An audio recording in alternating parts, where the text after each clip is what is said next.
Ranching involves the practice of raising livestock on a large scale, typically in a designated area of land known as a ranch. This allows for more efficient management of the livestock, as well as the ability to implement grazing rotations and controlled access to water sources. By confining the animals to a specific area, ranchers can better monitor their health and behavior, as well as prevent overgrazing and soil erosion. Grazing management, on the other hand, focuses on the sustainable use of pasture lands for livestock grazing. This includes practices such as rotational grazing, where animals are moved between different paddocks to allow for recovery of vegetation, as well as the use of fencing and watering systems to control access to water sources. By carefully managing the timing and intensity of grazing, farmers can ensure the long-term health and productivity of their pastures, as well as reduce conflicts with neighboring farmers and herdsmen. Different types of grazing practices. 1. Rotational grazing. Rotational grazing involves dividing pastures into smaller paddocks and rotating livestock between them. Advantages. By allowing rest periods, rotational grazing promotes faster forage regrowth. Animals selectively graze, leading to better quality forage. Moving animals reduces parasite exposure. Targeted grazing can help control weeds. Controlled grazing minimizes soil erosion. Disadvantages. Setting up fencing and water sources for multiple paddocks require cost. Regularly moving animals requires effort and can be labor-intensive. Ensuring water availability in each paddock requires stock water management. Proper rotation timing can be critically challenging. 2. Continuous grazing. In continuous grazing, animals have unrestricted access to the entire pasture. It has advantages and disadvantages. Advantages.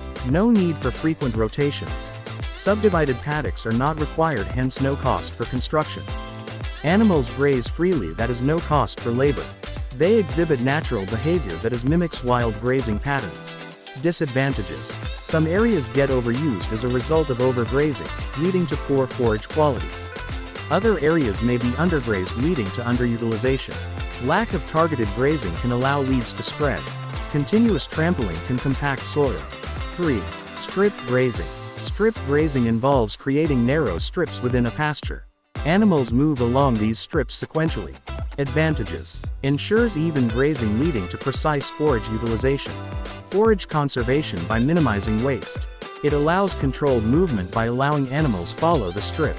Disadvantages. Infrastructure needed because it requires temporary fencing.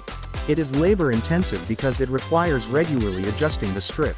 It requires timing because proper strip width and timing are crucial. 4. Cell grazing. Cell grazing combines elements of rotational and strip grazing. It divides pastures into larger cells. Advantages. Balanced forage utilization by allowing animals move between cells. Rest periods benefit forage and reduce overgrazing. It leads to efficient use of land and maximizes pasture area. Disadvantages. Infrastructure costs for fencing and water infrastructure is needed. Management complexity because it requires planning and monitoring.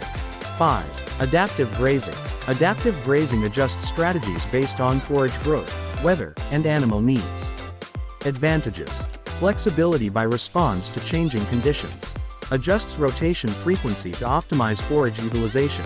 Improved soil health by varying grazing intensity. Disadvantages. Requires understanding and knowledge of local conditions.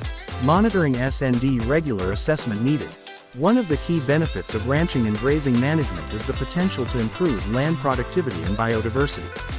By properly managing grazing pressure and implementing sustainable land management practices, farmers and herdsmen can improve soil fertility, water retention, and plant diversity, leading to increased productivity and resilience to climate change. Additionally, ranching can provide economic opportunities for local communities through the production of meat, milk, and other livestock products, as well as tourism and recreational activities. Ranching and grazing management have long been seen as a potential solution to the ongoing conflicts between farmers and herdsmen. These conflicts often arise due to competition for scarce resources such as land and water, which can lead to violence and loss of life.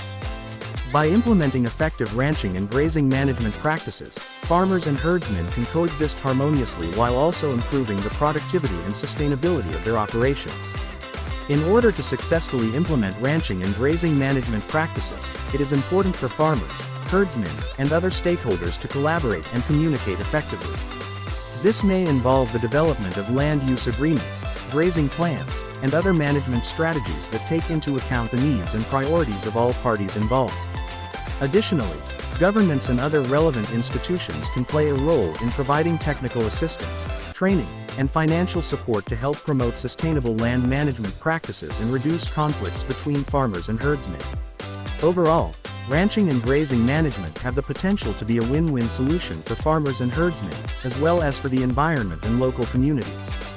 By implementing sustainable land management practices and working together to address common challenges, farmers and herdsmen can coexist peacefully while also improving the productivity and sustainability of their operations. Join us tomorrow for another interesting topic on the 30-Day Agriculture Challenge. Don't forget to subscribe to our channel and like our page to get up-to-date information.